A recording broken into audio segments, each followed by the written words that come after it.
this museum with bruises, scratches, and nightmares, and one painting might be causing it. The Artemis fractal, painted by Bill Stoneham, is considered to be one of the most haunted paintings in the world. Zach Baggins from Ghost Adventures added it to his museum thinking that this would be a cool exhibit, but visitors are now experiencing physical and emotional reactions that are impossible to ignore. What's up, YouTube? Welcome back to my channel. How you guys doing? If you guys are brand new here to the channel, you guys don't know what we do, don't worry, I'm gonna break it down for you guys. We talk about the most scariest and creepiest videos on the net, on the web, from YouTube videos to TikTok videos, IG Reels, Facebook, anything weird, unusual, unexplained, you can find right here on this channel. Just want to thank the Seekers, man, who's watching the videos entirely, commented down below. Greatly appreciate the support. Found this video for you guys today. Let's do what we do best, Seekers. Say it with me, y'all. Let's seek the truth. Teacher was kissing her 5th grade student during school hours. This all came to light when the boy's mother overheard her 11-year-old son speaking on the phone with Madison Bergman, her son's teacher. She felt like something was off, so she went through her son's text messages and found inappropriate conversations between them and then reported it to the school. And the 5th grader told investigators everything. He said that him and Madison spoke on the phone almost every day and that he got her number during a ski trip. And get this, Madison got engaged with her longtime boyfriend on the same day she attended the ski trip with this child. They found out that the essay was going on during lunchtime and after school. Investigators also found disturbing notes inside Madison's backpack between her and the student where they constantly talked about kissing. They even found text messages where Madison admitted that she loved him so much but needed to stop talking to him because she knew it was wrong. She was supposed to get married in July, but obviously that's not happening, and she was arrested and charged with child SA and was released on a $25,000 bond. If you scare easily, swipe on. In 1989, a woman started hearing strange banging sounds in her walls and in the ceiling. And then one night, the crawl space to her attic was open, so she went to go have a look. When she's just feet away, an old man suddenly appears in the crawl space and looks her dead in the eye before vanishing. There was nobody else in the house. Worried no one's going to take her seriously over an apparent ghost in her house, she ends up calling a paranormal investigator. When the paranormal crew arrived, they were actually very skeptical until they heard loud banging in the attic and they decided to go up and have a look. As soon as the two men get up into the attic, one of them screams and suddenly disappears. The other, who didn't have a flashlight, starts using the flash on his camera to illuminate the attic. And he takes one of the most famous pictures in paranormal history. That was the last night the woman ever stayed in the house. However, it's still being rented out today, but nobody stays longer than 1 or 2 months.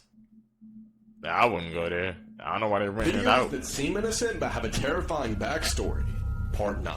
Looking for a cave that I found. Something about that cave just spooked me. This one just made my body vibrate. He has since gone missing and to this day has never been found. His stepmother recorded her 4-year-old stepson crying and begging for food in his final moments before he died. She would forcefully starve him and even lock the cupboard so he couldn't get in or get any food possible. The good news is she got sentenced to 25 years in prison even though she kept denying that she was responsible for this child's death. Her attorneys claimed that she wasn't in the right mental state and they begged for clemency, claiming she had a 3-month-old child that she was breastfeeding during the trial and everything and all the events that happened. But that's no excuse for charging a child that you have right now, even if it's your stepchild. This woman was so cruel, she forced him to drink urine, drink hot sauce, and hand sanitizer. The father was also in on this. He did nothing to prevent this. He also went to trial, and he also got sentenced too. In the video she took moments before his death, he was begging, "Please, I just want bread," moments before he died and was rushed to the hospital. She tried to put the blame on the father, then she claimed, "Oh, I got a tattoo for this kid, I love him obviously," but they saw right through her BS. There were also bruises on this kid's body which raised the alarm to the medics that were treating him. What are your opinions on this story? It's freaking dark, man. The fact that he was pleading for bread, bro. People are leaving this museum with bruises, scratches, and nightmares, and one painting might be causing it. The Artemis fractal, painted by Bill Stoneham, is considered to be one of the most haunted paintings in the world. Zach Baggins from Ghost Adventures added it to his museum thinking that this would be a cool exhibit, but visitors are now experiencing physical and emotional reactions that are impossible to ignore. Here's the wildest part about it though, nobody seems to understand why this painting is actually considered haunted. Paranormal experts think that it might be a psychic amplifier, and the painter said that the painting has a living energy. That means that it can reflect and magnify the emotional and spiritual energy of anyone who looks at it. People look at it and they report fear, sudden sadness, even physical bruising and scratches, like the painting is reacting to them directly. When people visit the museum, they report fainting, crying, having nightmares, or coming out with bruises and scratches. And this isn't just an isolated incident. In the same museum, there's a doll named Peggy, and she's notorious for having paranormal activity. I'm gonna make a video about her after this. But like having both of these objects in the same space makes it feel like something dark is spreading through the rooms. Would you be brave enough to visit this museum, or do you think that all of this is just a publicity stunt? Let me know and follow for more. We ain't going there, bro.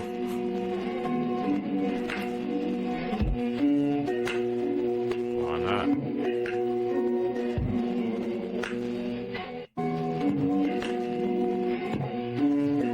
It is in your reflection. What is it? Circle. Now double tap the screen if you want to know what's going on. Try not to blink, and whatever you do not look away. Now as you're watching this, you will see this image begin to shift and move. This is the feeling of your brain changing your eye color. It will be a fully different color in 3, 2, 1. Go to a washroom right now and look at your eyes in the mirror. Your eyes will be a different color. Comment what you saw.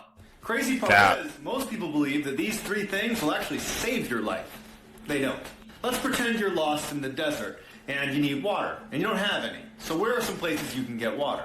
One commonly held terrible piece of advice is to drink your own pee, because it's mostly made up of water, except there's 5% of that that's all made up of just waste from your body, and even though the urine might keep you alive a little bit longer, you'll ultimately die of kidney failure. So you don't drink your own pee. Instead, you head over to some cactus you see nearby, because you remember reading or hearing in school that you can drink the water inside of cactus. Except, unless it's one really specific kind of cactus, you'll be drinking lots of alkaloids and chemicals that will make you viciously ill, and you'll start vomiting and you'll have diarrhea and you'll die from dehydration much faster. So as you're sitting there wondering what you're going to do next, a venomous snake bites you. And so you instinctively start sucking on the bite to remove the poison, but you can't because it goes right in your bloodstream, and all you'll do is die much faster from infection. We were all told those facts as a kid, bro. Interesting things I learned today. When you get electrocuted, it's not the electricity that throws you across the room. It's just the force of your muscles contracting, which means that we are strong enough to instantly throw ourselves across the room. There was a man who sued Pepsi after finding a mouse in his Mountain Dew. The worst part of this is the attorneys claimed that the Mountain Dew would dissolve a mouse in 30 days, and they showed proof that the Mountain Dew was purchased almost 90 days after it was manufactured. I don't know how to feel about that. Apparently in a 5-digit zip code, the first number is your national area, the second number is your state, the third number is your sectional center or PO, the fourth and fifth numbers are small post offices or zones. I didn't realize there was that much of a structure to it, to be honest. This is a magnified photo of human skin after it's poked by a needle. I already hate needles, so this just doesn't make it better. About 95% of all spiders in our homes either were born in our homes or adapted to life in our homes, and if you take the spider outside, they will likely not survive. That's kind of sad, but also just don't show yourself in my house and you'll be safe. The word stress is just desserts spelled backwards. Those two things being related checks out. Remember this guy, Judge Kevin Mullins, who was shot to death in his chambers on camera by the town sheriff, had turned the Letcher County Jail into a brothel to fulfill the disgusting fantasies of him and his buddies. And I don't mean he was turning a blind eye. Oh no, he was the freaking ringleader. Mullins and his disgusting friends would set up these parties at the county jail and other buildings in town, and they would pick which inmates they wanted to be with. As a thank you to the women, he would reduce their jail time or whatever punishment they were facing. And if the women didn't want to or refused to participate, he would threaten them with maximum sentences or kick them where it really counts. Threaten to call CPS. He was literally leveraging their freedom for his sexual fantasies. And the most deplorable part of it all, the entire county knew. Taya Adams, one of his victims, said, quote, "Who would believe us anyways? The whole town was doing it. Nobody cared. They're all swingers. It was all a big party to them. It was just so normal. They used this against us to ruin our lives." We still don't know exactly why Sheriff Mickey Steins gunned down the judge, but we do know the sheriff told an arresting officer that the judge was trying to kidnap his wife and kid. We also know that literally seconds before the murder, the sheriff asked to borrow the judge's cell phone to call his daughter, which is how the sheriff learned that his daughter's cell phone number was saved in the judge's phone. If you're having trouble sleeping at night, just think about the fact that as we speak, there are human-sized bats alive somewhere in the world, and there is nothing you can do about it. If you're 5'7", congrats, you just barely missed out on being shorter than this bat. Well, only technically, because a giant golden-crowned flying fox can have a wingspan of usually about 5 feet, but the biggest ones can have a wingspan of 67 inches. That's a whole lot of bat. And some flying foxes are diurnal, meaning you could actually run into this thing in broad daylight. But lucky for you, giant bats, megabats if you will, like the flying fox, are only found in the Philippines, and Australia, and Southeast Asia, and Africa. And the flying fox got its name because as a fox in the face, it cosplays as a canine on Red Bull. Be grateful because this is the hammerhead bat. It's not as big, but it's nowhere near as aesthetically gifted. Imagine that outside your window. Now if it makes you feel any better, nature's sentient baby-faced kite eats nothing but fruit and nectar. The vegan sky puppy is not only completely harmless, like all bats, they boost the global economy through the process of pollination. Fun fact, if Thanos had beef with bats, that snap would mean no chocolate, no bananas, no tequila, and for that reason, a lot of y'all would be Nemo. The Latin version. Also, as the world's only flying mammal, every day is Take Your Kids to Work Day, and they'll carry the literal next generation for up to 6 weeks. So rest assured, the only thing this anime-eyed pterodactyl finna tear up are some bananas, the more you know. The fact that this man who worked with kids for so many years was good friends with John Wayne Gacy, one of the most disturbing serial killers, is insane. And if you don't already know, John Wayne Gacy was also known as the Killer Clown, but in the 1970s, he arred and murdered over 30 young men and teenage boys, and he actually buried a lot of them under his house. So while John was in prison, him and Brian became pen pals, and Brian actually kept all his letters from John in his nightstand. John also drew this clown painting for Brian, and in the back he wrote, "To Brian, I hope you enjoyed the painting. Best wishes, your friend John Wayne Gacy." This was revealed for the first time in the documentary Quiet on Set. I noticed a painting in the room that stuck out to me because it had nothing to do with Planet of the Apes. It was of a birthday clown holding balloons. And Brian got very excited when I asked him about it. He flipped the thing around, and on the back it said, "To Brian, I hope you enjoy the painting. Best wishes, your friend, John Wayne Gacy." It was a self-portrait of serial killer, John Wayne Gacy. At this point, I'm like 14. I didn't know, like, the details, but I knew, like, this guy's a serial killer who, like, killed a lot of young men and boys. And my instinct was, like, everyone has to see this. And so, like, all the parents and the kids come into the room, and then Brian presents the painting again. Like it's normal. And Brian actually developed a pen pal relationship with John. He kept, like, this pile of letters and photos from John Wayne Gacy in his nightstand next to his bed. And he, like, pulls them out and starts showing them to me. Your instinct is to give someone the benefit of the doubt. If you've known them for that long, even in the face of, like, this really bad sign. It was one of those, like, classic failures of group psychology. This man who was, like, trusted as basically a supervisor of kids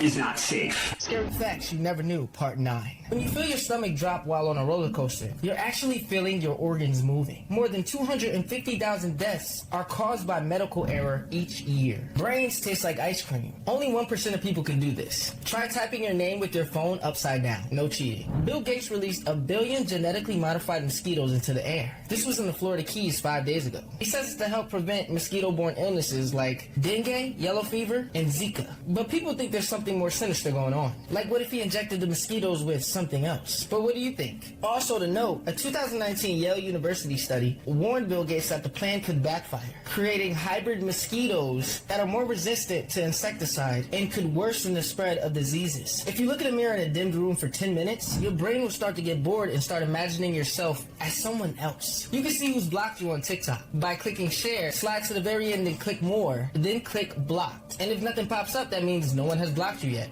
The movie Hills Has Eyes is based on a group of Scottish people known as the Bean Clan. They were in the 16th century. They snatched over 1,000 people up and devoured them over the span of 25 years. This isn't a fact, but someone claimed to have gotten video of a UFO entering the moon, furthering the conspiracy that the moon is actually a secret alien base. If you like and follow me, you can learn something new every day. We made dire bees almost 70 years ago, and we have not stopped paying for it. In the 1950s, folks flew in African honeybees to Brazil because they figured they could breed them with European honeybees in the hopes of making a hybrid better bee. One that was more productive than Euro bees and less on-site than Afro bees, because Afro bees are black Air Force tier of trouble. Brazilian beekeepers used excluder screens to keep the African queens from getting out. Problem is, they did not tell the new guys. Someone saw the screen screening and was like, oh, we can't have that, and removed the screen, sending 26 African queens and swarms of Euro bees into Brazil, which quickly led to Africanized honeybees, or more known as killer bee. Normally, a European queen bee will usually send out 20 to 30 attack bees at once. African honey queens unload half the whole clip, sending thousands, sometimes 30,000 attack bees at once. Not only that, but they chase people further than Euro bees and sting 10 times as much, with cases of people being tailgated by an angry swarm for a quarter of a mile. There's even stories of swarms waiting directly above a body of water so that the moment the runner comes up for air, all he gets is smoke. Over 1,000 people have been turned past tents by an air force of spite flies. And after being released in Brazil in '57, they hit America in the 90s like Will Smith, and left their mark like the Fresh Prince left on Chris. And to add insult, they also somehow nerfed the honey industry, so nature really slapped us for cutting corners. And today, Africanized honeybees are like a rash infecting the US Southwest. Moral of the story, be better or be turned into letters. 3 in particular, the more you know.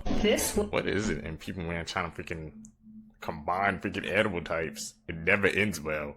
Bill Gates doing that with mosquitoes. They trying to make a new brand of bees, and it backfired on them.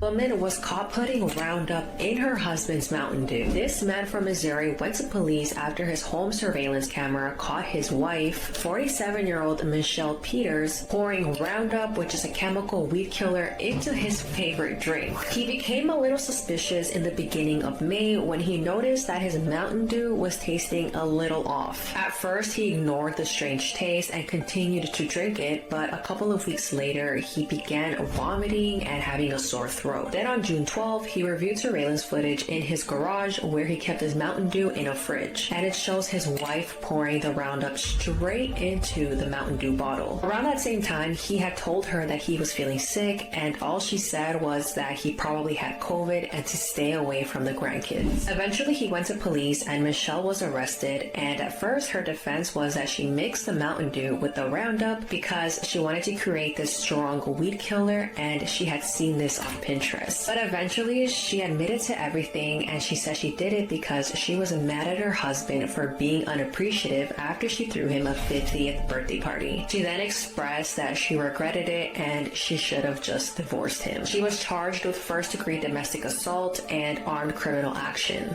Damn, over a birthday party, bro? Could have just talked to him about it, yeah, instead of going to the extreme. The Last Rites might be some of the scariest demons we have ever seen. And I'm gonna be honest, I have a crazy theory thinking that this might be Bathsheba. Hear me out. These demons look eerily similar to each other. Now, Bathsheba is of course from the original Conjuring movie, and this is one of the new demons in the brand new Conjuring movie. So here's where the theory ties in. This original demon was one of the first demons Ed and Lorraine Warren ever encountered. And if you remember, Bathsheba from the original Conjuring movie was one of the most dangerous demons they ever faced. Who's to say Bathsheba didn't spin back with another demon? And we gotta talk about Smiley Pants here. Bro is genuinely terrifying. I'm not even worried about Bathsheba. I'm worried about this guy. Because in the trailer, he literally says to Lorraine, "I've been waiting for you." Bro's been camping this whole time, and who knows what he's actually capable of. And I also wanted to touch on this poster. The eye looks eerily similar to the nun. Does that not look like Valak's eye and or Bathsheba's eyes? I'm just saying. All in all, I am extremely excited for this movie, and trust me when I tell you, these demons right here will go down in history in the Conjuring universe for being the scariest demons we have ever seen, especially Smiley Pants, because I don't know, I'm not dealing with it. If you have a sweater that's really staticky, take a metal safety pin and put it on the inside where nobody can see it. This is going to collect the static and prevent it from building up throughout the day. You do not need to buy some crazy chemical to kill ants. All you need to do is fill up a spray bottle with 3 parts water, 1 part salt. It's gonna do the trick perfectly fine, I promise you. If you put a tablespoon of vanilla extract into your paint before going up onto the walls, it's not gonna affect the color, but it'll make the whole room smell like cookies. How come nobody's talking about these pictures? These were taken somewhere in West Africa. People there claim that multiple ships came down to greet them. At first they were scared, but soon after realized that the beings were friendly. Now supposedly they were kind, but they had come to tell the people a message. They said they came to that area because this is where mankind began, and that they had come to warn us, their offspring, of what's to come. Now of course the people there were quick to take photos, and apparently the beings stayed for about 2 hours. They didn't speak with their mouths, but communicated telepathically. Now the message they left the people was frightening. But before I tell you, why do aliens come here and not take me with them? Earth is ghetto, okay? Let's say the aliens came and gave you an opportunity to leave. Your second act gets to come with you. Let me know who it is. And tell me, would you take them with you or leave them on Earth? The message they left behind was this. They said they had good children on Earth and bad children on Earth hiding amongst us, and that there would be a war between both soon. They also said something like Planet Nibiru is on its way. I have no clue what that means. Do any of you? Is nobody talking about the long walk being enforced by the government? If you haven't heard about this, it is an event that is sanctioned by the government and it is exclusive to teenage boys. 50 boys are selected by the government, and right now they are in the process of choosing the next 50, but for what reason? Every participant must walk in a continuous path at a pace of 3 miles per hour. If you do fall behind, you're given something like 3 warnings before you are entirely eliminated. There's no food, there are no breaks, there is no outside help. Reports are saying we might be getting some of the first images released from the walk, but the question is, why is this even happening? What is the point of it? The last one standing in the walk could win a prize of anything they wanted for the remainder of their lives. The question is this something that you could imagine that you would even make it to the end of? How are you making it out of the house, and where are you running to? Underneath the stairs, I would assume you have Pennywise. Then you have Jason and Freddy to the right. And at the top of the stairs, you have Michael Myers and Chucky. Your logical response is, well, I'm just going to run up the stairs, go past Michael, and hopefully Chucky's not going to latch onto me. But you'd be mistaken, because I would 9 times out of 10 say that Pennywise is going to grab your foot, and then they're all just going to mob on you. So here's the only logical play you can actually make. Hopefully there's something near you that you can throw. Throw and hit Jason. And or try to hit Freddy, because those two absolutely hate each other. Then they're going to start fighting. And then at that point, hopefully you can run past them. But let's say that doesn't work. Let's say that strategy just makes them more mad. Then you're going to have to use your brain a little bit. Now, the one thing about all of these characters, minus Chucky, is that they're very slow. Unless we're talking reboot Jason, who can literally sprint, Michael Myers moves like a bag of bricks. So as he's walking down the stairs, start to walk up the stairs as well. Pennywise should then accidentally grab his foot and not yours, having Michael fall. Then you have to go 1v1 against Chucky. I can already hear the comments now. Chris, he has the strength of a grown man. Okay, I'm a grown man, in a grown man's body. You think I'm getting torn up by a doll? You'd be highly mistaken. That ain't happening to me. And I'm just gonna waltz my way right out of there. He ended his 5-year-old son's life because he ate his cheesecake. 29-year-old Travis Stackhouse lived in Milwaukee, Wisconsin with his girlfriend and 5 children. On June 22nd of 2019, it was Father's Day weekend and the family got Travis a cheesecake to celebrate. Travis only got a slice and noticed that his children were eating the rest of the cheesecake, including his 5-year-old son, Sir Amer. When he saw this, he became enraged because he felt like this cheesecake was just for him, so he punched his son in the stomach. But that wasn't enough for him, so he hit him in the face with the back of his hand that contained a metal implant. Eventually, 5-year-old Sir Amer became unresponsive, and instead of Travis calling 911 right away, he went out to a bar with his friends. Eventually, the family called for help and the police arrived at the home. At first, Travis claimed that his son fell down the stairs, but once an autopsy was done, it was a completely different story. The autopsy revealed that Sir Amer had a ruptured stomach, torn adrenal gland, and bruised kidneys. Once this was revealed, Travis broke down and confessed.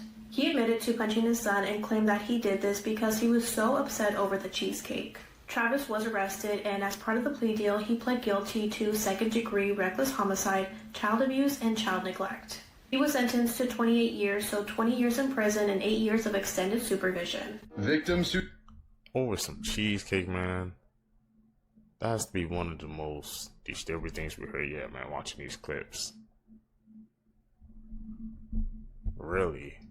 Who Got Revenge, Part 2. In 1980, 7-year-old Anna Bachmeyer was sexually assaulted before being strangled to death by her 35-year-old neighbor. During the killer's trial, Anna's mother, Mary Ann, opened fire in a crowded courtroom and murdered the man. She was sentenced to 6 years in prison, but was released after 3. In 2005, Indiana man Anthony Stockelman assaulted and murdered a 10-year-old girl named Katie. Unfortunately for Anthony, Katie's uncle was an inmate at the same prison he was sent to. As payback for what he did, the man tattooed the words Katie's Revenge across Stockelman's forehead. After being arrested for joyriding a stolen police car, he snapped and stomped the man to death.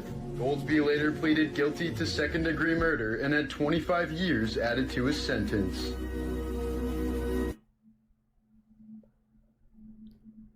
At night, blinking lights on and off.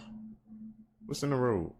I want to rank some of the wildest theories that I've heard about the movie Weapons. Starting with one that I've actually heard a lot, and that's that Gladys represents America. So initially people were saying this because of her makeup, the red hair, the white face paint, the blue glasses. But then people were doing some digging and they found that Gladys is actually derived from the Welsh word for country or nation. And seeing as this takes place in America, we can kind of assume that's the country they're talking about. And on top of that, a lot of people say that the movie deals with a theme, especially in schools, which seems to be a uniquely American problem. Now, the next tier down on the theory iceberg says that 217 is actually rooted in biblical prophecy. We know that all the kids left their homes at 2:17 in the morning, and some people are saying that that number specifically has roots in the Bible.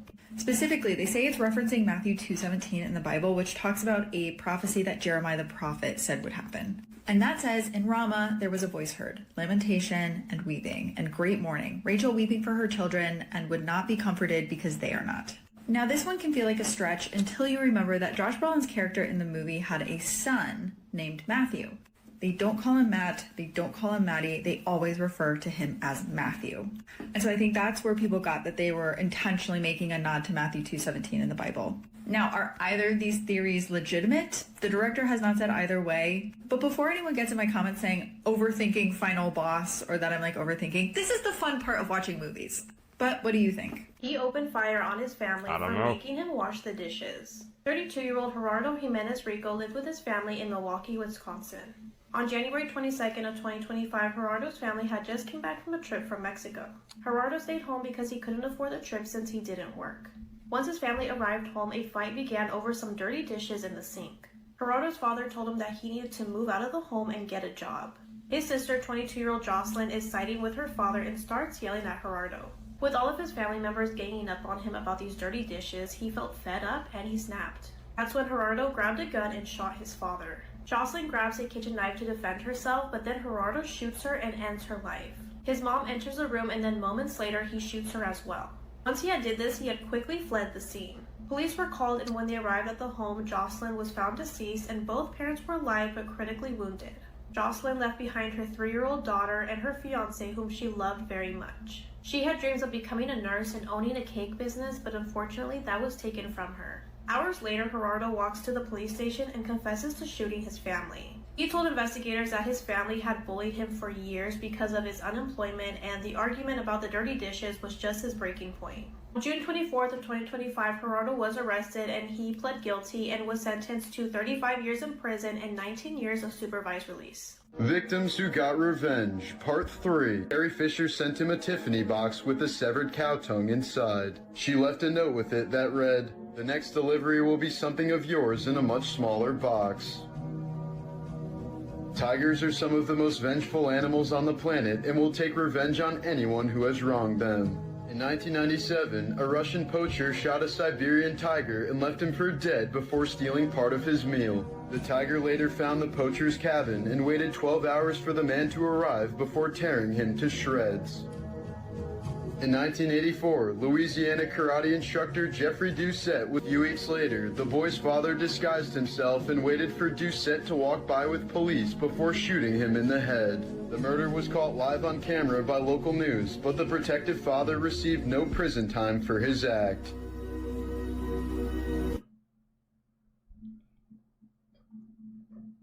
What is that staring at?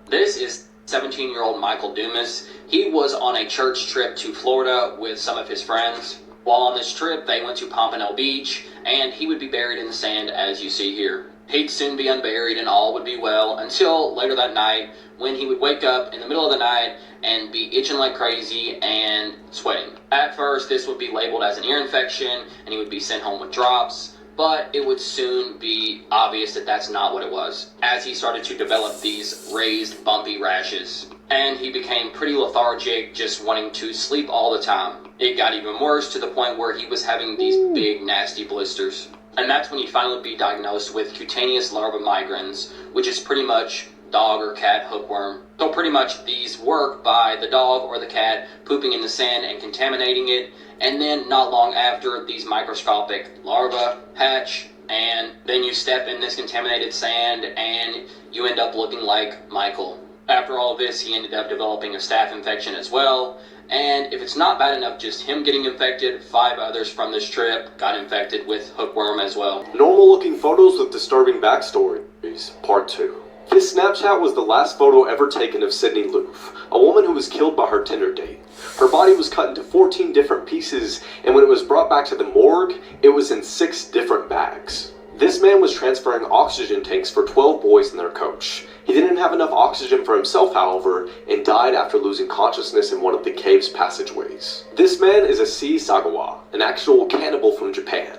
This photo was taken by a Japanese magazine after he was released from prison for insanity. The man in this photo, Franklin Floyd, married a woman and had custody over her children while she was in prison for 30 days. The girl in this photo is one of her children, whom Floyd kidnapped to start a new life with. He left the other siblings behind, and after this photo was taken, he went to another state, changed both of their names, and claimed her as his biological daughter. Later, he went on to marry her. World is a weird place. The former Abercrombie & Fitch CEO was just arrested on serious charges and will probably be in prison for the rest of his life. So this is 80-year-old Mike Jeffries, the A&F CEO from 1992 to 2014. You might recognize him because he's been in hot water before, when an interview resurfaced from 2006. Where basically he said he wants cool, attractive people wearing A&F, and that fat, old, unattractive people can go somewhere else. In 2004, there was a class action lawsuit brought by minority employees who said that they were denied employment or forced to work in the back so customers didn't see them. A&F paid $40 million to settle that case. In 2005, there was some controversy surrounding shirts that read, quote, "Who needs a brain when you have these? Gentlemen prefer tickle bitties," and "Do I make you look fat?" So now let's get to the criminal allegations. Mike Jeffries, along with his partner and another man, were arrested yesterday. It is alleged that from 2008 to 2015, these men operated an international trafficking ring. Jeffries and others paid dozens of men to travel to various locations to hold these parties, basically equivalent to Diddy's freak-offs. And these young, vulnerable men were led to believe that this could lead to modeling opportunities and benefit their career. But when they arrived, all their personal items were taken, including cell phones, wallets, and clothing, and they were required to sign NDAs. Victims were injected with drugs, and even when they could not consent or did not consent, Jeffries and his partner would harbor them personally or use objects. The youngest victim was 19 years old, but it's believed that many, many more victims have yet to come forward. Mike Jeffrey and the other defendants face a minimum of 35 years in prison, which is a life sentence for the 80-year-old Mike Jeffries. However, he is free right now because he paid a $10 million bond. These CEOs, man. How many more crooked CEOs in the world have to be exposed? You know, it's a long list. Whew. Be careful, man. Gotta keep our eyes sharp out here in these streets. She must have been out of her head.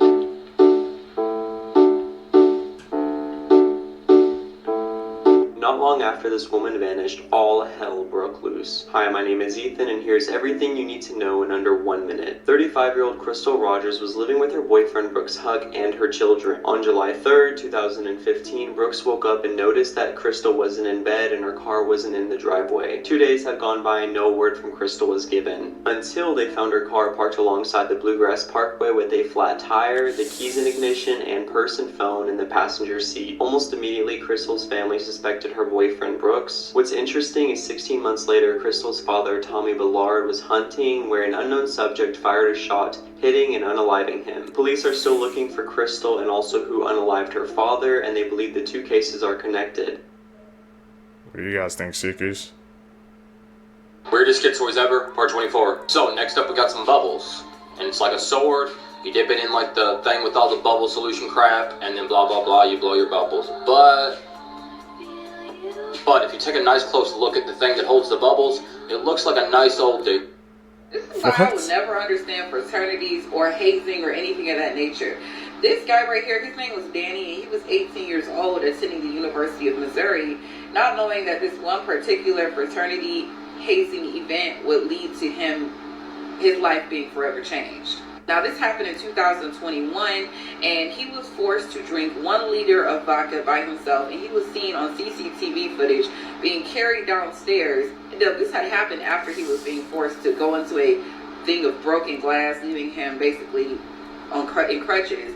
But this particular evening, he was caught on CCTV footage being carried around onto a couch on CCTV footage, and then he was being dragged into a car, and I think he fell out the car at one point, and then he was taken to the hospital. At this point, he was already in cardiac arrest by the time he had got to the hospital.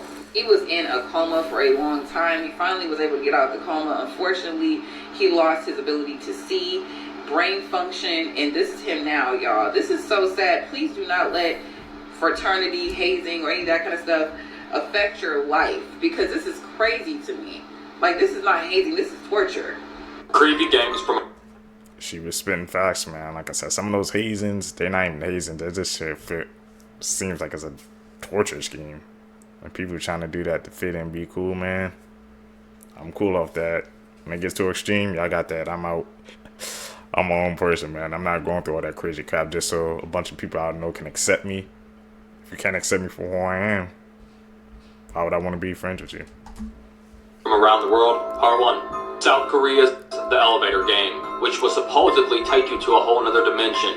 The only thing you need for this game is an elevator, a building with 10 floors, and to be alone. So get in the elevator on the 1st floor, then push the 4th floor. Once you get to the 4th floor, don't get out. Push the 2nd floor. Once you get to the 2nd floor, push the 6th floor. Once you get to the 6th floor, push the 2nd floor. Once you get to the 2nd floor, push the 10th floor. Once you get to the 10th floor, push the 5th floor.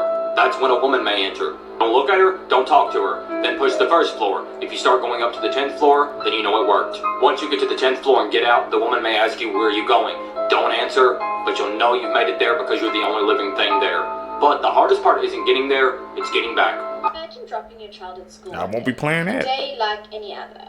But instead of being called to pick her up, you're called to pick up her body. Here's what we know. On Wednesday, the 7th of August, after failing to return home after school, 16-year-old Devaney Null was reported missing. After a later police search of the Overberg High School premises, however, her body was discovered in a storage room. In the aftermath of the disturbing discovery, the school has been closed today, the 8th of August, and counseling services have been offered to both students as well as their parents. A murder case has also been opened, and the investigation has been transferred to the Provincial Serious and Violent Crimes Team. Anyone with information about the crime can contact Investigating Officer Leon, or alternatively the Crime Stop hotline.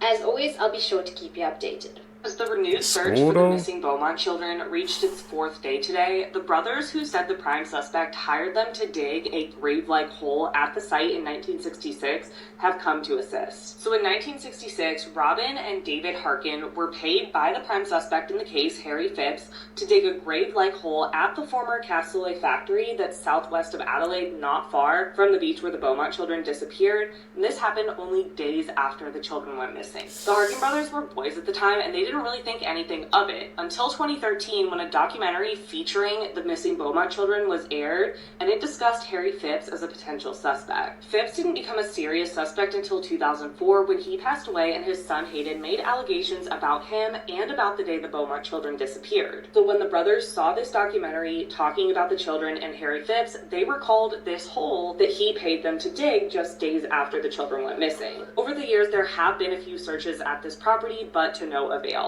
But on Saturday, an excavation of the property was organized by independent MP Frank Pancallo. This new dig is taking place before the government-owned land is sold to developers, and it is due to stop on March 1st. Pangallo said this new search is far more intensive than previous digs by police of the same site. Earlier this week, they discovered a hardened slab that was buried deep beneath the dirt that had never been found before. And then on day 4, the Harkin brothers arrived to assist. Pangallo said the information provided by the Harkin brothers has changed the direction of the dig, saying, quote, the brothers were able to pinpoint the position they thought they had dug the hole. They provided a lot of useful information. They've given us a lot more clarity on where to dig. This dig is only set to continue through this weekend, so hopefully something is found and the Beaumont children can finally be found and their family and the community can finally have answers about what happened to them.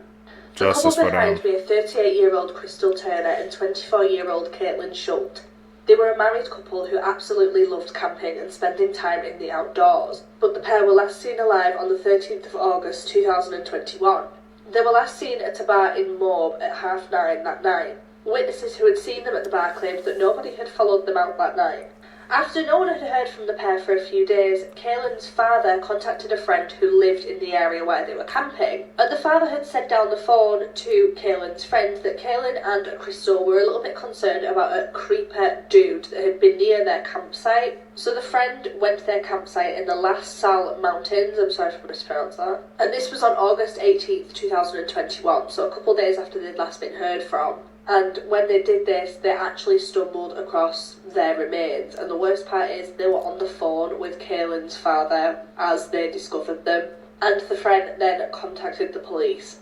Both of them were found undressed from the waist down in a creek, and they had both been shot to death.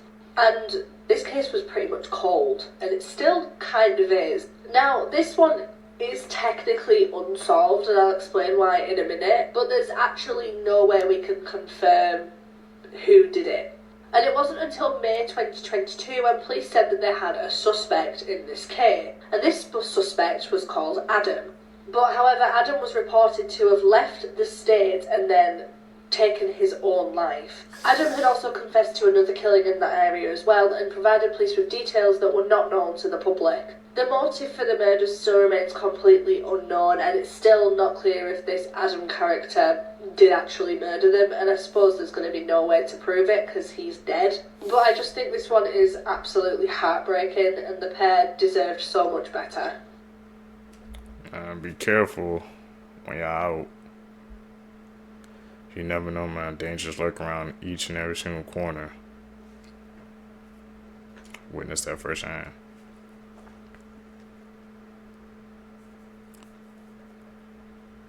You know, if you're expert level seekers, man, you can see through all that. It's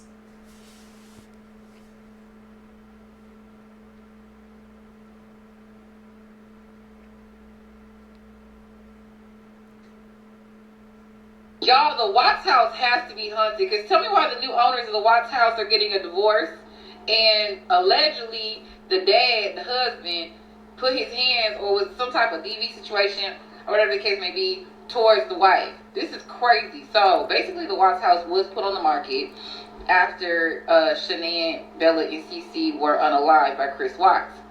It took a while for the house to sell. It was on the market for a long time. I want to say it was on there for $700,000, right? They went ahead and closed on the house, and for what it seemed like, everything was going well.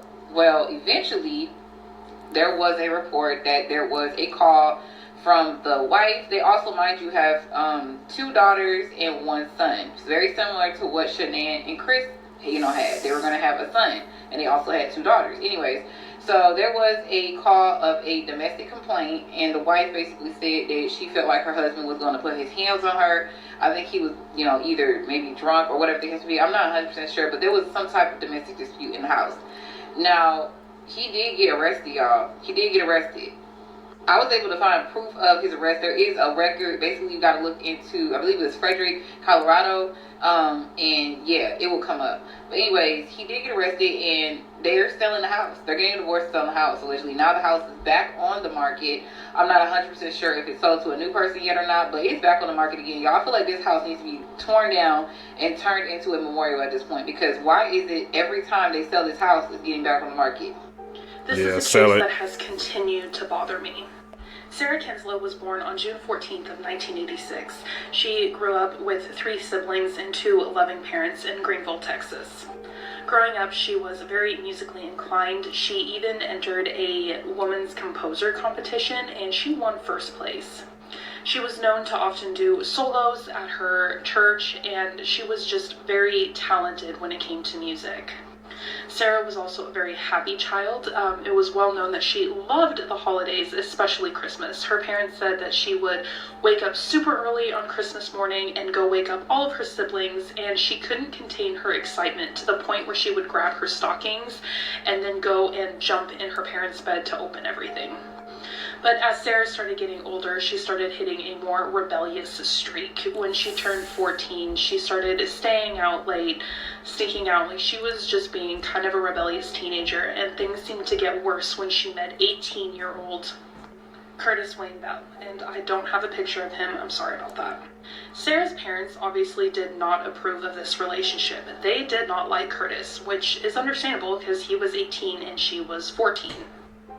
Just the age difference that Sarah's parents didn't agree with. Curtis was also known to be a really not a great dude. He was very involved in drugs, and even Sarah's older brother, he was in jail for unknown reasons, and even he said that the inmates had told him that Curtis was not a good person and his younger sister should. But this did not stop Sarah. In fact, this would lead to a lot of arguments in the home, and even one night Sarah started packing up all of her stuff, and she told her parents that one day she would be gone. On May 1st of 2001, Sarah went to school early that morning. Her dad dropped her off around 7:20. They wanted to go early because Sarah had plans to meet with some of her friends. Sarah's dad left and then went about his day. It wasn't until later when Sarah didn't return home from school, and then the school eventually calling saying that Sarah had never been at school, that her parents got worried. They started questioning her friends and asking all of them where Sarah was. None of them knew where she had gone because they had plans that day to skip school and go to a local cemetery, but Sarah had never shown up, according to her friends. It was after this that Sarah's family decided to report her missing, and at first she was considered a runaway, and her parents agreed that she probably ran away. And it wasn't until all of the friends agreed to take a polygraph test, and all of them failed, that things started to get strange. Now, polygraph tests are not that reliable, but still it is worth noting. That's when police brought in dogs, and the dogs did track Sarah's scent for 2 blocks, but then it disappeared, so they believe that Sarah got into a vehicle. We'll get into more in part 2. Give me a couple minutes to get it up. It'll be down in the comments. What is the craziest thing that someone's confessed to on their deathbed? Well, a deathbed confession made this year solved a 20-year-old cold case. And this is coming from the Heart Starts Pounding podcast episode that's all about cold cases that were solved this year. So this year in West Virginia, a man named Larry Webb was dying. And before he died, he called a nurse over and said he needed to get it off his chest that he killed a woman and her daughter back in 2000. It turns out that back then, a woman named Susan Carter and her 10-year-old daughter Alex were living with Larry while Susan was in a custody battle with Alex's father. And one day they just disappeared, but because they were together when they disappeared, police assumed that Susan just ran away with her daughter. But Larry confirmed that that's not what happened. The story he gave on his deathbed is that one day he came home to see that Susan was stealing money from him, and so he shot her. And then panicking, he wanted to get rid of all the witnesses, and that included Alex, her daughter. And to me, the craziest thing in all of this is that Larry had really bad dementia, so when he gave this confession, they weren't really convinced that it was true. But the day after he died, both of their remains were found in his backyard. If you want to hear more on that story and other cold cases that were solved this year, check out the Cold Cases That Were Solved This Year episode of the Heart Starts Pounding podcast, wherever you get your podcasts. It goes to show you, man, people in their last moments, that's when they want to get the truth off their chest, man. Something about the last moments, man. They just want to go, I guess, into wherever they about to go, into with peace of mind, but the damage is done. Wonder how many other people, man, who are still holding in their secrets.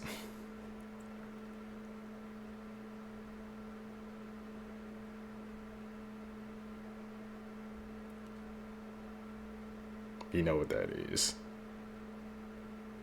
All day, every day.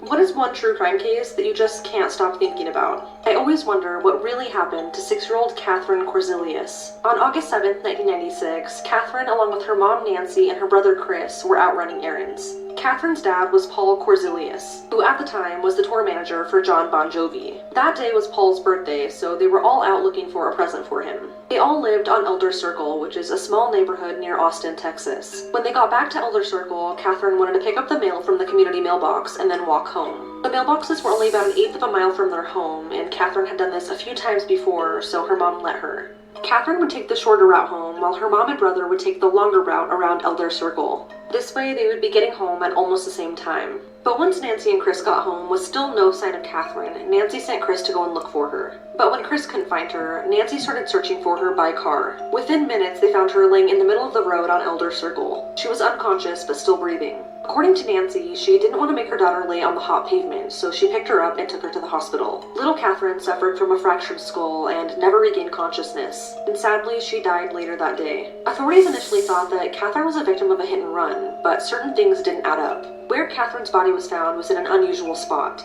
Her mom last saw her walking towards their house, but her body was found a little over a mile away from their home in the opposite direction that she was supposed to have gone. Catherine's body was actually found along the route that her mom and brother took to get home, and the autopsy only deepened the mystery. The autopsy showed that Catherine didn't die from a hit and run. Along with her head injury, she also had abrasions on her left shoulder, lower back, right hip, and her knees. The ME found that Catherine had either jumped, fallen, or was thrown from a moving vehicle. One theory investigators came up with was that Catherine maybe tried to hold on to the back of her mom's car on the drive home, but fell off. This would explain the location of where her body was found. But her family did not believe this, so they hired a PI. The PI noted that it was a really hot summer day, and at the time, Catherine's left thumb was broken and in a splint, so it would have been really difficult for her to hold on to anything. And it's likely her mom would have seen her in the rearview mirror. Catherine's family believes she was abducted and murdered. After her death, investigators brought in a canine unit that tracked her scent to a vacant lot 30 yards from the mailboxes, but it was lost after that. This sparked a theory that Catherine was approached by an attacker at the mailboxes, ran into the lot, was caught and thrown into a car, struck in the head, and then was thrown out of the vehicle where she was found. Nancy also stated that it appeared her daughter's body was laid out for her to find. Her hair was smoothed down, her clothes were straight, and her sandals were still on. Unfortunately, there's never been any answers in this case, and it's still labeled a suspicious death.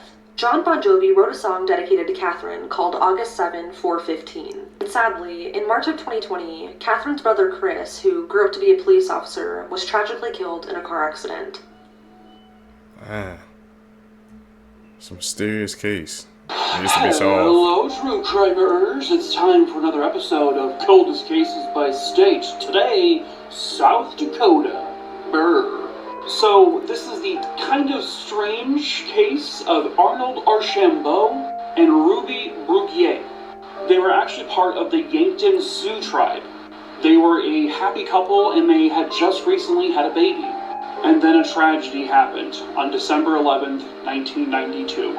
So, the two of them had joined Ruby's cousin, Tracy Dion, for a night of partying. Around 6 a.m. on December 12th, they would come home after the night of partying. But because they were still intoxicated, the babysitter, who was actually Tracy's father, said, "Can you please just come back later?" So they got back in the car. Arnold was driving the car. And just a few short minutes after they left the house, they would get involved in a car accident. The car had overturned. This is not the exact car, by the way. The witness would say that Arnold swerved because the road was icy, and then they flipped into this ditch. So this is when it gets kind of strange. Allegedly, Arnold is able to get out of the car and he fled. Ruby then escapes the car and she flees. Neither of them apparently help Tracy. When paramedics arrived to the accident, they were able to save Tracy. She was honest. She said, "We've been drinking. I have no idea where my friends went." Police would only speculate that because of DWI laws that maybe they fled because they were scared of being arrested. Their families, however, would say no, they wouldn't do that, especially not to their baby. They searched the woods, and they never found this couple.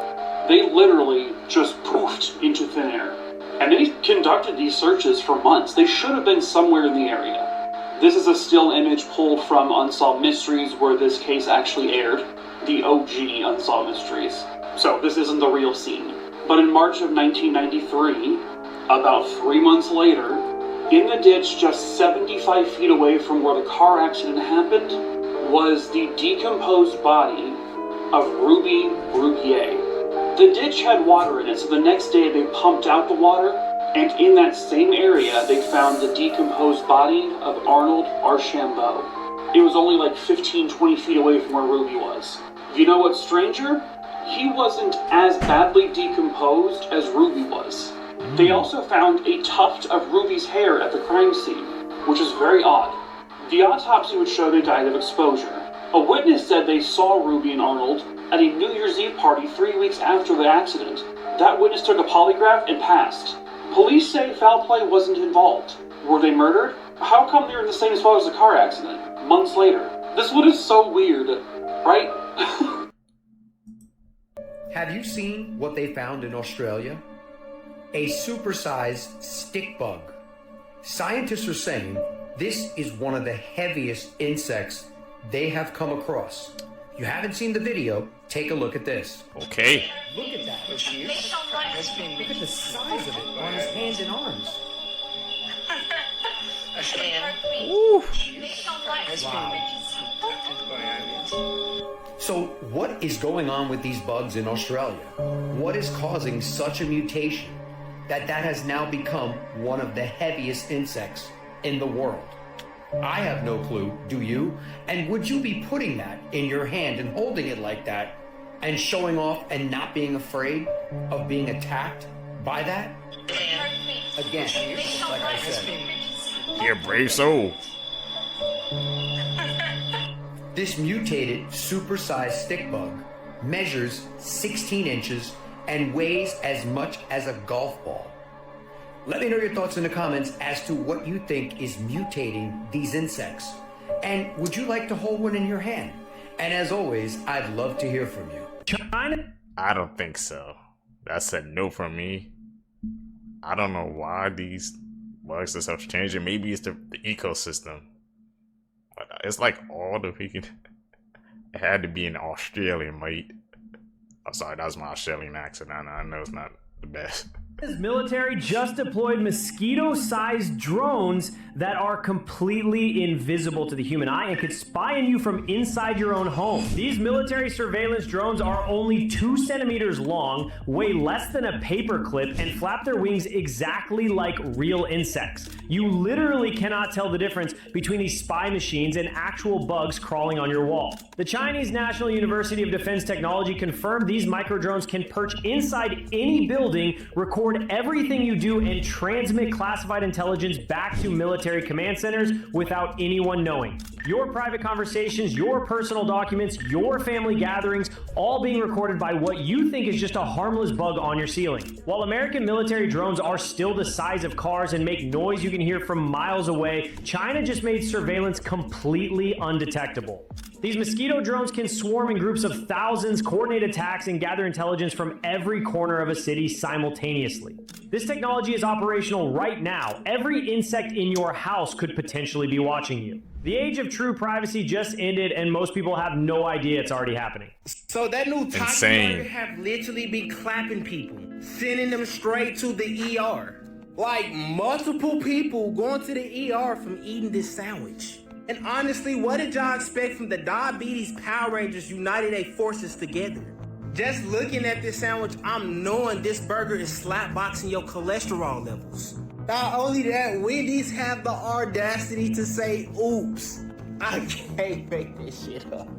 And to be honest with you, bro, that's not even the worst part. The worst part is that people is hearing what's happening to people that's eating this sandwich, and then they're going to try the sandwich to see if it make them... What's wrong with this generation? Like, y'all can't take nothing serious. You heard that a sandwich is clapping people, and then you want to see and test to see if you get clapped too. What? What type of sense does that make? It doesn't. Y'all really showing God how to use y'all free will, ain't it?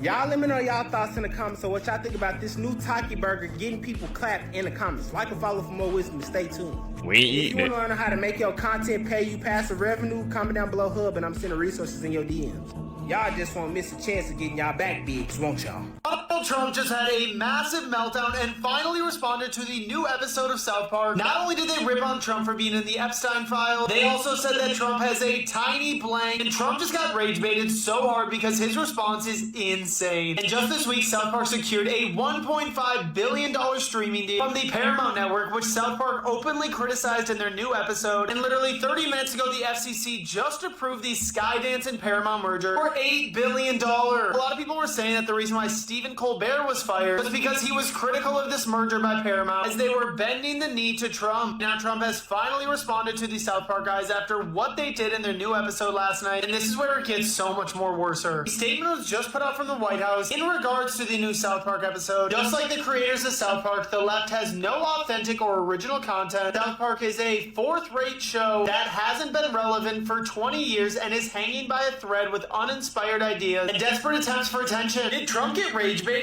When I heard this, I was like, how the hell is this real? So they said a nuclear weapon site that was in South Carolina where the U.S. used to make real live nukes, they went there and they found a radioactive wasp nest, y'all. Not kinda, not a little bit. They said this joint was 10 times over the legal radiation limit. And if I ain't know no better, I would have thought this shit was a movie. So they said this was inside the Savannah River site, where 34 million gallons of nuclear waste sit in underground tanks. Now this is the crazy part. Here's what they saying, y'all. When they found the nest, y'all, they said the joint was glowing hot radiation. Don't that sound like a movie? They said they was looking like, what the hell? They said that joint was sitting right by one of the tanks. But you know they had to grab it up. Then when they got it, y'all, they took it back and they tested it. And boom! They said that joint spiked off the charts with radiation. So they said there was no wasp inside the nest. But they did say it was radioactive and the bees built it there. They said the bees probably soaked up all that radioactivity and flew off somewhere. So these bees probably turned into super bees. So just imagine, if this bee was flying around and it stung you, it's over. You probably gonna turn to bee man. Only thing I'm confused about is I didn't know we still had areas in the US that was this radioactive. That's crazy to me. I'm not really tripping off the bee shit, but it is weird that they said the bee nest was glowing. That's crazy, fool. We got radioactive bees in the big 2025. I mean, wasps. Be careful, man. Like I said, there was none in the nest, but you don't know. They could have just flew off. And like you said, if they bite you, man, like you said, you're going to turn into bee-man. Or wasp bear, you're going to get clapped or something. I don't know. Proof that we are being spied on by technology. Watch this, y'all. So I was looking around my room for something to test this if my TV's watching me theory. And so I've never seen a Lego commercial. We've all experienced It's never been presented to me. I've seen the commercials around my son, but I've never seen ads, Lego ads or anything like that. So I played with some Legos in front of the TV. I just said the word Lego 1,000 times and was just holding it, showing it to the TV like Lego, Lego, Lego, Lego.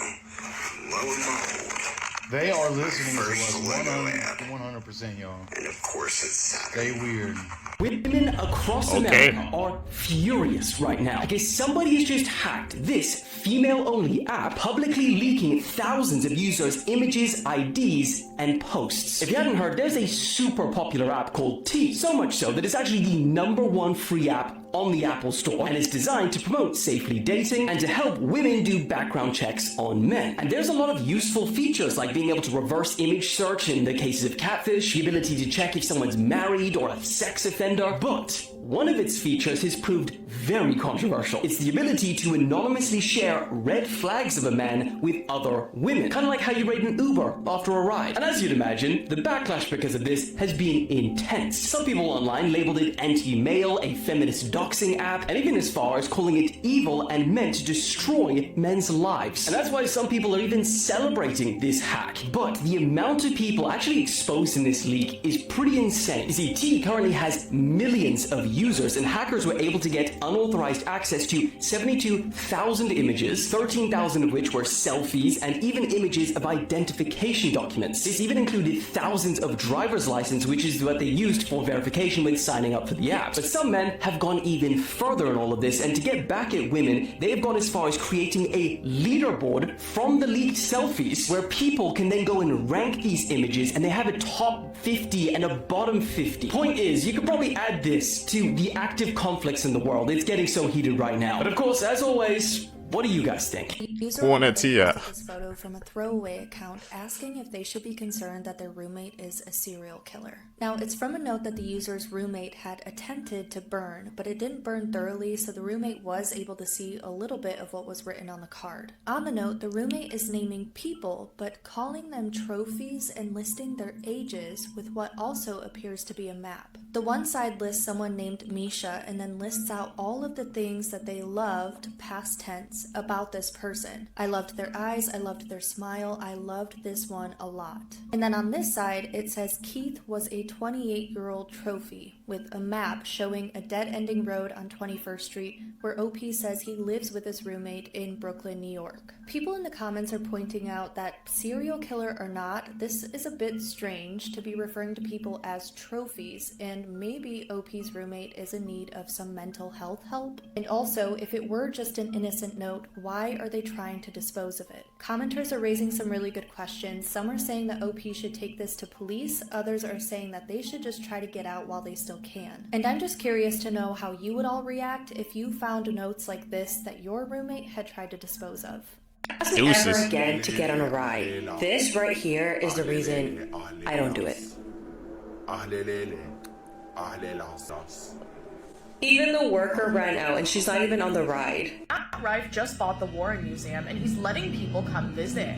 Yes, Matt Rife, the stand-up comic, is now the legal caretaker of the Warren's Occult Museum. The same place that inspired films like The Conjuring, Annabelle, Amityville Horror. And a lot of people are questioning how he went from like thirst traps and questionable jokes to this. The museum isn't just like dusty crosses and spooky dolls. It's allegedly filled with real cursed artifacts that are too dangerous to even touch. And the Warrens would claim that if you mocked these items, your car could crash on the way home, something bad could happen to you. We just saw what happened to the handler of the Annabelle doll. And on top of this, I think this is a huge cash grab. He's opening it up to the public. In the very near future, we will be able to book nights or weekends staying at this museum, investigating all of the items. And while that's super exciting, I don't think it was designed for this. Some people claim that the Warrens were paranormal pioneers. They were the couple that made ghost hunting mainstream, but other people say that they were fraud. Even their own son-in-law allegedly called parts of their story sensationalized. I have a whole YouTube deep dive on the controversy. He bought the museum with his friend Elton Castay, and he clarified that they don't legally own the items. They are just the legal guardians and caretakers for the next 5 years, which basically means they are in charge of keeping the cursed items safe. Them. Let me know what you think about all of this, and follow for more freaky. Lady in Congress was suing Starbucks because they weren't listing the ingredients on their drinks. Oh gosh. And the pumpkin spice latte had the active ingredient of ammonia in it. Oh! Why? They use it for food coloring. No. To make it orange. Yeah. So There's gotta be a better way. In Europe, they list the ingredients and they use, I believe, carrot or beets or something. It's like a natural food coloring. But the U.S. Starbucks was using an ingredient that included ammonia in the pumpkin spice lattes to make them orange. This is from yahoo.com. It says there's no pumpkin in it. However, the latte included 2 doses of caramel color level 4 with ammonia and contains the substance 4-methylamidazole. What am I doing? Yeah, why? Well, I wonder why everyone's dying of cancer. Because we're drinking ammonia. Yeah, and that's on purpose. That has to be on purpose. Because it's the cheaper option. And there's no way they just cut it out. It's the middle of fall. You know how many millions of gallons they have of that stuff, probably? They're not getting rid of it. Oh my gosh. I got pumpkin spice lattes. Once again, the Mountain Dew conspiracy predicted what just happened in 2025. The theory goes that every major new flavor they release contains a hidden message that foreshadows a major world event. So like in 2001, they released their famous Code Red flavor. Just 3 months later in September, that happens, a Code Red. Then they dropped Mountain Dew Maui Burst, and we had the wildfires in Maui back in 2023. Star Spangled Splash came out the same year that Baltimore Bridge collapsed. You remember that? The name of the bridge was the Francis Scott Key Bridge. Now, who wrote the American National Anthem, the Star Spangled Banner? Yup, Francis Scott Key, Star Spangled Splash. In 2025, they came out with Baja Midnight, a new flavor they're really pushing, and well, it sort of just happened. Just like in 2024, when they dropped Infinite Swirl, which coincided with the insane hurricane season in southeastern USA that never seemed to end. And the re-release of their Pitch Black flavor preceded the largest IT blackout in history, the CrowdStrike outage in that same year. Another one, Purple Thunder, has the same name as a classified military defense test performed by the but IDF. And well, let's just leave it at that. But now we have Baja Midnight, which they announced in a live press conference not too long ago. And just have a look at what the US military's recent activity in you-know-where was called. Yeah, that. Cited as being the largest B-2 bomber airstrike in US history, which struck at midnight. Now, Baja typically means low or lower in Spanish, but can also be taken to translate to... yeah, I couldn't make this up if I tried. Baja Midnight. Did this really just happen? Morbid Facts, Part 663. In Ernie. January of 2024, 29-year-old Nolan Arbaugh became the first human to receive a Neuralink brain implant after being paralyzed in a diving accident. Though the surgery was celebrated as a milestone, things quickly unraveled. 85% of the device's threads retracted from his brain, crippling its function. Neuralink scrambled to deploy emergency software fixes just to keep it working, allowing Nolan to play chess and move a cursor with his thoughts. The surgery carried serious risks, including infection, brain damage, and long-term complications. Arbaugh's implant was never removed, and the company hasn't disclosed the full extent of its ongoing effects. In 2017, retired U.S. Army Colonel David Will Riggins was awarded $8.4 million in a defamation lawsuit after a woman publicly accused him decades earlier when they were cadets at West Point. Just as Riggins was being considered for promotion as Brigadier General, the accusation was posted on a blog, effectively derailing his military career. But an investigation soon found no supporting evidence, and a Virginia jury later determined the woman's claims were provably false. Although the final payout was reduced to around $2.3 million, Riggins said he was grateful to have his name cleared, even if the damage to his career couldn't be undone. Alexa! So have you all seen this current trend going around on TikTok, where if you say, "Hey Google," around a baby or a toddler, they seem to freak out. They're absolutely horrified. Now, what are we missing here? It isn't just that they're afraid of the voice. It seems to be something deeper. Maybe a frequency change of some sort, or something along those lines. Watch this video. Let me know what you guys think in the comments. All right, let's check it out. She laughing. Hey Google! Hey Google, what's the weather like tomorrow? Hey Google! They hiding from something. I don't know what. Are you ready to go memes? Hey Google! Hi Madison. Ducky. Hey Google, what's the temperature outside? Okay Google, turn on the lamp. It's okay, it's okay. They don't like it. But we're not hear you. Hey Google. Wait. Why they scared of Google? What's going on? Or Alexa. Hey Google.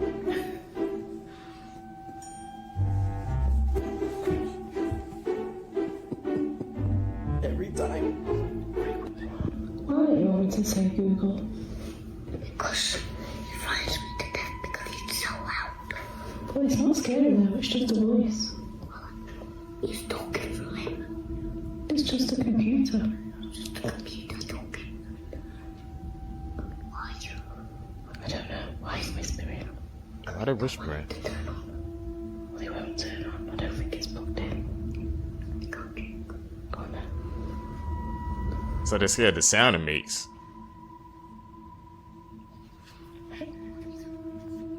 They're not turned on. I don't like that. Why?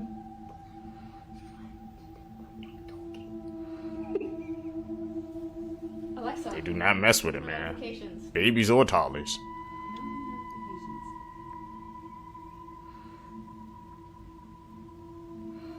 And people doing this for a trend. Very odd indeed. Okay. She's all gone. Truly is. Baby. Alexa. What do you guys think? Something going on. We gotta look into that. Oh shit.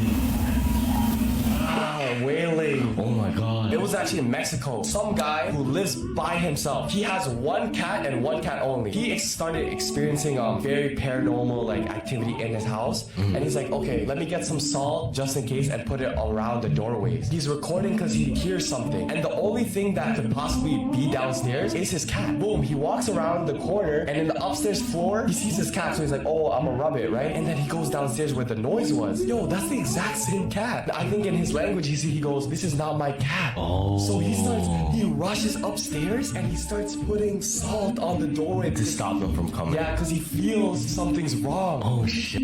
He camps the whole night and he shows his cat and he shows the doorway. 3 a.m. It's like the mimic was like, that I'm done being a cat. Let me turn into a human again. All you hear.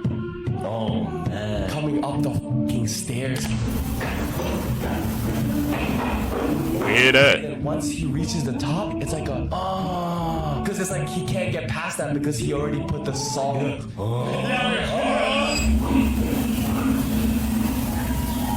Sydney Sweeney's disaster American Eagle ad discussing her good genes is not the only recent advertisement we have of a light hair, blue-eyed celebrity discussing their good genetics. It's creepy, and here's why we can maybe expect to see even more. Plus, how this ruins Sydney's brand even further and what celebrities have made fun of her. So after already taking a few missteps for her public perception, like when she posted all about her family's Trump-themed birthday party that she was so happy to attend, and proudly attending Jeff Bezos' wedding with the rest of the billionaires ruining the planet, oddly selling her own bathwater, and her other very creepy ad where she got the attention of dirty little boys while in a bathtub to sell men's body wash. Hello, you dirty little boys. Are you interested in my body wash? People have guessed her affiliations with certain topics. So she was already primed to make people very upset with her American Eagle ad where she insinuated that her genes are better than others. And not genes with a J, genes with a G. And it's just interesting that she's also a blonde hair, blue-eyed, pale-skinned celebrity. And a lot of people are very suspicious about the agenda of this ad. They don't think it was just a pun on the word genes because the CEO of American Eagle is very close with Trump himself, and they've made it very obvious where they stand with Israel. Genes are passed down from parents to offspring, often determining traits like hair color, personality, and even eye color. My genes are blue. Sydney Sweeney has very genes. Why is the brand even insinuating that some people have good genes, some people have bad genes? It all just feels like a dog whistle for some politics currently being pushed in the US. And right when people were suspicious, they were pushing an agenda of eugenics, aka glorifying a certain group of people with a certain type of genetics, another advertisement with a light-haired, blue-eyed celebrity saying they have good genetics drops just a few days after.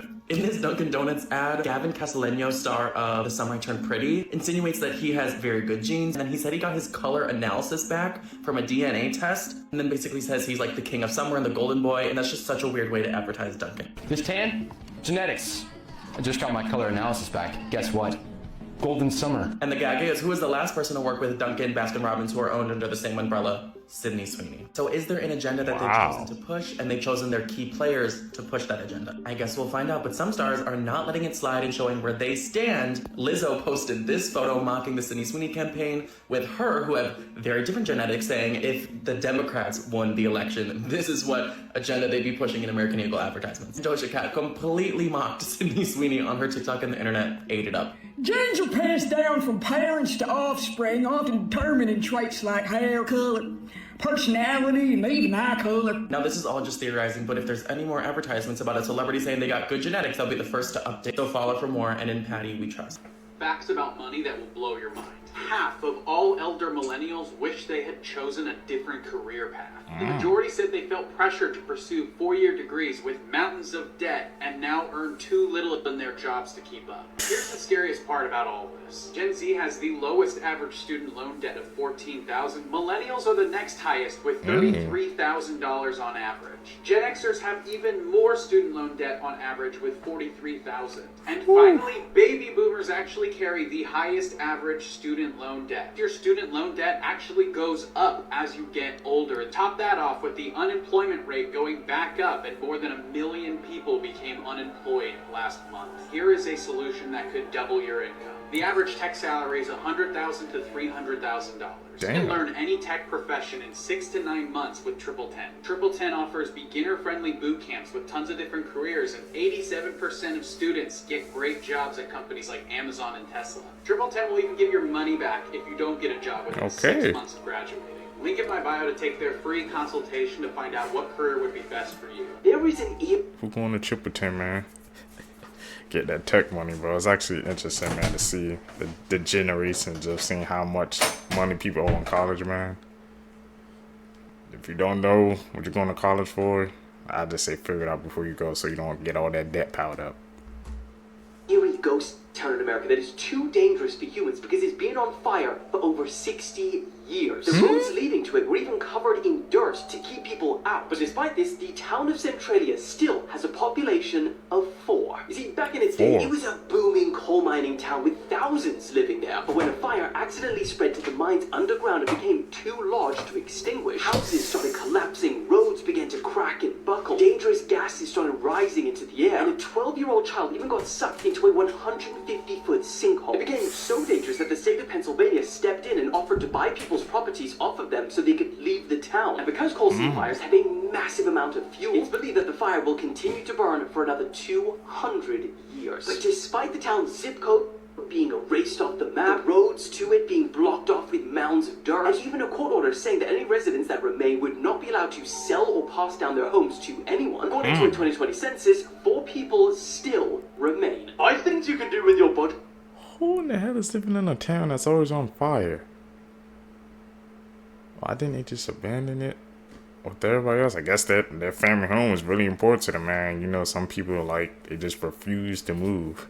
I think I seen a clip on Twitter or something like that where, like, this beacon house, they had built, like, a whole, like, I guess new, like, roads and stuff like that, but they had to freaking build around the house because the owner refused to sell, man. That you only just realized. You can only swallow 2 to 3 times before your body forces you to wait to try again. And you can't hum with your nose plugged. You can actually tickle yourself by rubbing your tongue on the roof of your mouth. And your forearm is about the same size as your foot. And if you say, your breath comes out warm. But when you say, your breath comes out cold. In celebrities' houses, wow, really? And after their fame. Eminem, or Marshall Mathers, was born and raised in Missouri. This is the house his family settled in when he was 11 years old. And then after his rise to fame, this is now his house. And this is the house where Jennifer Lopez grew up. Her parents were born in Puerto Rico and moved to the USA, and this is the house in New York that they bought. And then after her rise to fame, this is now one of her mansions. This is where Kanye West grew up in Chicago. But then at the age of 10, he moved to China to live with his mother. Then after his rise to fame, this is one of his incredible mansions. And Justin Bieber grew up in this house on low-income housing in Stratford, Ontario, the United States. And after his mega successful career, this is one of his craziest mansions. Seen it glow up on each and every single one of them, man. They said, I'm through with the house. We in the mansions now. It's insane. Especially the Justin Bieber one. I can't even imagine. Top 3 terrifying animals that existed and you didn't know about. Number 3, the Titanoboa. This prehistoric snake, living approximately 60 million years ago, ranks among the most terrifying creatures known. Reaching lengths of 39 to 49 feet and weighing up to 2,500 pounds, it dominated ecosystems, particularly in South America. Number 2, the Pulmonoscorpius, an ancient scorpion from the Carboniferous period, about 330 million years ago. Measuring up to 2.3 feet long, it surpassed the size of any present-day scorpion. Its formidable appearance likely made it a fearsome predator in its time. Number 1, the Gigantopithecus. As the largest primate to have ever lived, this colossal hominid existed around 100,000 years ago. Standing up to 9.8 feet tall and weighing up to 1,322 pounds, it was an imposing figure, although likely a peaceful herbivore. Factors like climate change and competition with humans contributed to its eventual extinction. Normal-looking photos that have a disturbing backstory. This is former NBA player Mark Jackson's basketball card. In the background are the Menendez brothers. They're sitting courtside shortly after killing their parents and just before getting arrested. The 17-year-old who took this photo told his family members that he planned to hike the stairway to heaven.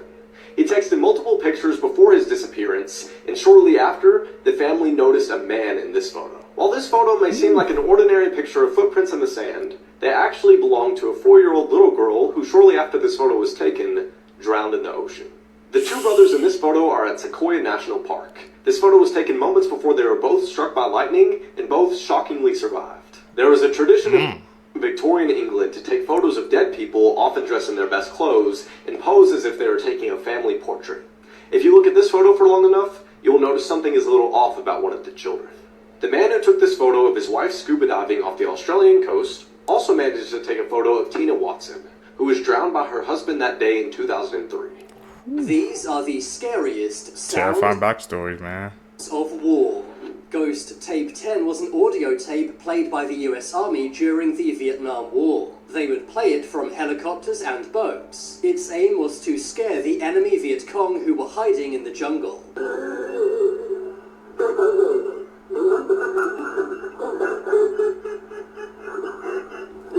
Playing mind games on him.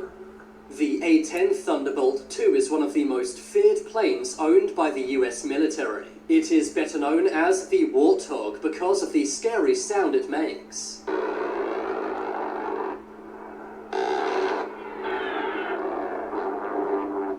Is it like breaking that sound barrier? The Warthog can actually open the sound barrier. The atomic bomb is one of the most powerful bombs ever made. We know that from history. There's no explanation needed there. Could you imagine, man, you in a force, you hearing those sounds? Like I said, they was playing freaking, I guess, psychological on mind games on I guess, enemy soldiers. You'd be paranoid, man, especially in the jungle too. Oof.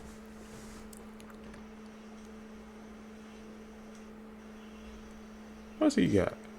Hot take, you're not gonna apologize for it. 1v1, a Wolverine would whoop a honey badger. That Streets made this aggressive bulk at the face of Black Air Force energy. Whole time the Wolverine's the CEO of Cell Block D tendencies. First of all, they're more than capable of hunting for themselves, but some dudes can't be bothered to get their own bread. Instead, they gotta steal from the baker. And by baker, I mean they'll tax animals like wolves, cougars, even bears. Let me remind you, they're about the size of a medium dog, yet the crackhead Courage can have an overgrown canyon cat backpedaling. And you thought honey badgers were on timing. And they are, but Wolverines, where else are you gonna find a war weasel 2v1ing a pair of wolves? But 2v1, bro. They can hunt, and they are very good at it. They've been known to murk moose by either going after one that's already injured or one stuck in the snow, since Felony Ferret's like a psychopath with snowshoes. And they'll track you down and run your fade like John Wick. This reindeer was injured and likely bleeding, so the travel-sized bear followed it and delivered smoke directly to the face like a cigarette. They've also been known to eat porcupines, or at least die trying. And you can even find a story of a Wolverine packing up a polar bear. Yeah, it was at a zoo, but that's still a fat W. Wolverines have this really bad habit of whenever they find something that doesn't belong to them, they'll immediately soak it with the smell of death, strong enough to make you cry fresh from its brown eye. A smell so offensive they've been nicknamed Skunk Bear. There have been stories of them breaking into cabins, blowing up the place like a truck stop bathroom, and walking out with like a sock or something. Almost forgot, this walking garbage disposal has rotated molars in the back of its mouth, meaning they can chew through solid bone and frozen meat. I'm sorry, but a motivated skunk monkey is absolutely folding an Oreo-coated temper tantrum, but that's just me. Perplexing plot twists, part 1. In 2008, an Australian couple named Julian and Carolyn were kidnapped by a satanic cult. Members of the cult threw them in a van and drove them deep into the forest where they were stripped, blindfolded, tied up, and abandoned. Convinced that they would die, Julian suggested that the couple get married under the eyes of God and consummate their relationship. After a week of wandering through the woods, the couple finally made it back to their hometown. Julian was immediately arrested, found guilty of staging the entire thing. What? He staged that entire thing for this girl. Not in the woods for a week, man. For him to be the mastermind? That's insane, bro. Worst rated foods in the world. Jellied eels is a food from England, which consists of boiled eels, with salt, pepper, and vinegar added to them. Rating 2.2. Chapalele is a food from Chile. It's a bread made from potatoes and flour. It doesn't sound bad, but many don't like the texture or taste. Rating 2.1. Yerushalmi kugel is a food from Israel. It might look like a cake, but it's actually a casserole, made from noodles, eggs, and peppers. Some like it, while others despise it. Rating 2. Ramen burger is an American food. It's basically a hamburger, but with ramen noodles instead of buns, leading to a very soggy texture and kind of a weird taste. Rating 1.9. Halkart is a food from Iceland. It's made from shark flesh, which is then fermented for up to 3 months, and then left to dry for 5 more months. This creates a very strong strong taste which makes many people gag. It's normally served in really small quantities because it's so strong. Rating 1.5.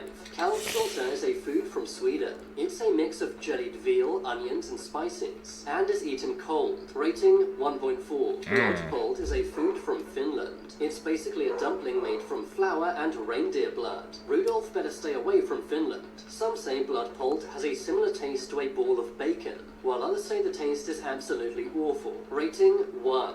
Tell me in the comments what your least favorite food is. What if the purge was... I ain't gonna lie, I think it would have to be the blood bowl. You see different foods, different cultures. They either got 1 or 2.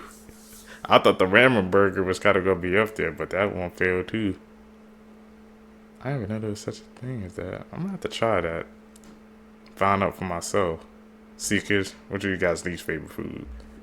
Real. A new political party is voted into office in the U.S. The new party amends the Constitution to allow one day every year where all crime is legal. Most Americans bunker down in their homes, but a group of murdering psychopaths patrol the streets, and this actually prevents riots, but the majority of the murders actually happen between angry family members. Financial crimes are rampant, and the stock market crashes every single year the day before the purge. These are the safest countries to go if World War III was to start. And considering the news at the moment, you might want to sit down, shut up, and listen! So favorite this video, just in case you ever need it. I hope we never do. Now, there are countries all around the world, but let's start with Argentina. Now, if this was to all break out, it's likely that the world would look similar to Terminator 2 Judgment Day at the end. It's likely that all the smoke from all of these will block out the sun, this resulting very quickly in famine and crop failure. But don't panic, because we have Argentina. In Argentina, there are an abundance of resistant crops, such as wheat. This is one of the places on Earth that actually has a chance of surviving World War III. Next up, we have one of the big ones, Switzerland. Now, aside from the fact that it is incredibly neutral when it comes to politics,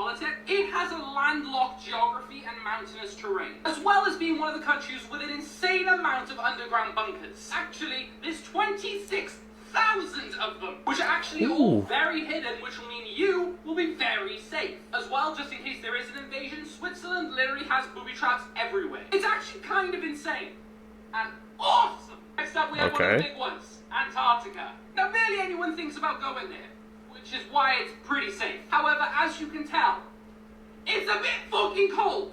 So bring a coat. Yeah. Next up, we have Greenland. Now, it was in this movie, and they all survived. But on top of that, it's remote, mountainous, and politically neutral, making it kind of an ideal refuge point. And on top of that, worst case scenario, you're not too far away from the global seed vaults, which, you know, has a lot of seeds in it for planting, and thus food and survival. There are literally so many more countries on this list. So if you'd like me to go through more countries in a part 2, let me know. And hopefully we'll never need this video. But just in case we do send this to a friend, it could save their life one day. Elon! Hey, like I said, hopefully we won't need that. I wonder if we can write some of those countries down, though. I can't believe you said Switzerland, bro. Have all those bunkers. You would think the U.S. would have some bunkers like that, too. Trying to take over the world in today's time would go absolutely horrible. Now, trying to take over the world 1,000 years ago probably wasn't very hard. You know, you put me in a world 1,000 years ago, I could easily take over the world. Now, obviously, they weren't thinking about that. They were thinking about when they're going to get their next meal and when they're not going to die of frostbite by the age of 19. Yep. This taking over the world concept that we see in movies and TV shows, animes, cartoons, whatever you want to say, in fiction, just to say fiction, it isn't realistic at all. I mean, no shit. Yeah, did you know that, like, it's not possible to take over the world?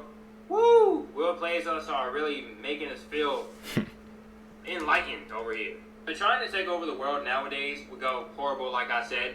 1, because guns exist. 2, because we're already unified. And 3, because guns exist.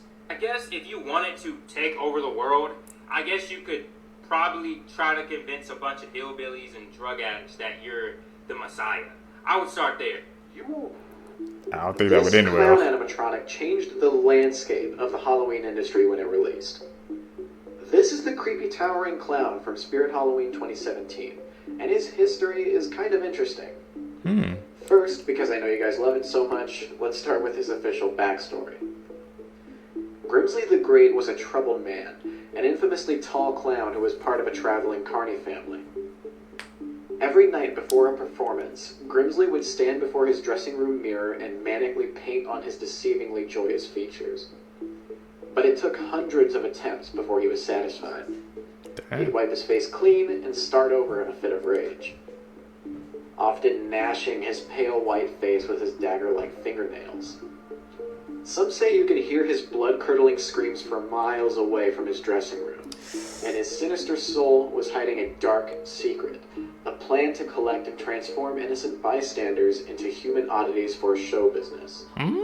That was just a quick retelling of his official story, and it's one of the better ones, I'd say. Grimsley is made by a company called Seasonal Visions International, and he was the first bent-legged towering prop that they'd ever released. This looming, bent-legged pose eventually found its way onto several other characters. It was really popular at the time. They don't make them that much anymore, but some would say that's for the better, as these animatronics dominated SVI in the late 2010s.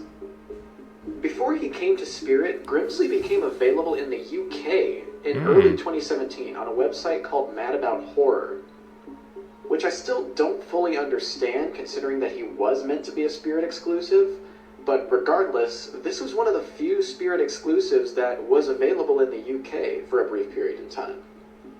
But most notably, this animatronic is what started what I'm going to call the Clowndemic.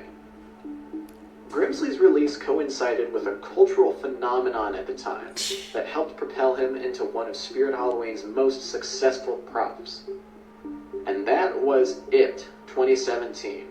I don't know if I can really illustrate just how fucking popular this movie was when it released, but if you were there on the internet in 2017, you would know.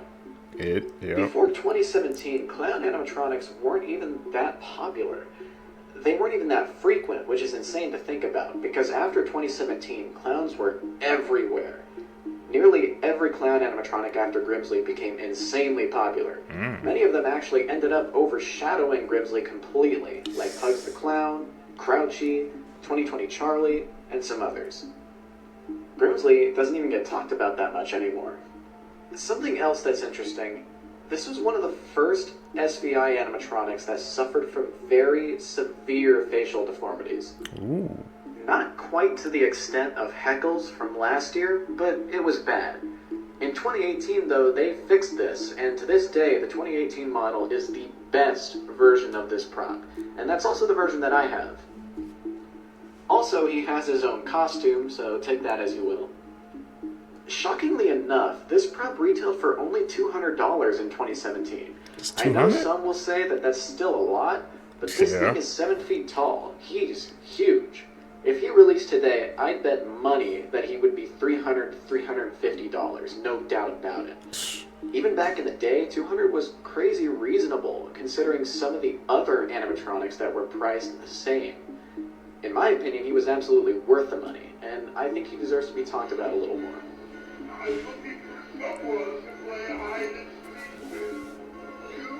Tall ass clown.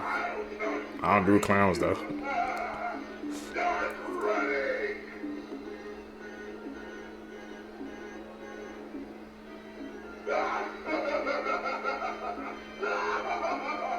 Imagine seeing that walking by.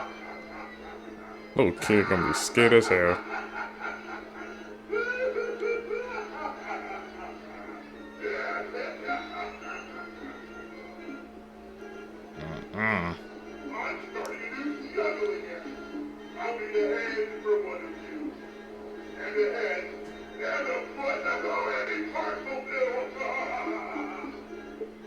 There's different costumes, or just that costume that comes with it. I'm gonna say, was he said that clown was responsible for the clown phenomenon? That was all over YouTube, all over the internet. I remember those days. People were pranking people. Facts about food. The largest meal ever consumed was when a woman ate 19 pounds of food in about 4 hours. She did end up passing away after bananas. A Serbian vodka comes with 13 health warnings, including one in Braille, due to its 88% alcohol content. In 2022, 2 Californians filed a class action lawsuit against Barilla Pasta because they thought it was made in Italy. The FDA does not recognize Dr. Pepper as a cola, a root beer. Cranberries will bounce. If you want to test how ripe your cranberries are, drop them on the ground. Cranberries are nature's bouncy ball. Even farmers use this technique to see if their cranberries are ready for shipment. Mountain Dew contains orange juice. Although it tastes like a lemon lime soda, orange juice is third on the list of ingredients, just behind carbonated water and high fructose corn syrup. Humans' DNA is 60% the same as bananas. Our genes are comprised of 3 billion building blocks, which are surprisingly ununique. From this, 60% of our genes are identical to that of the banana. However,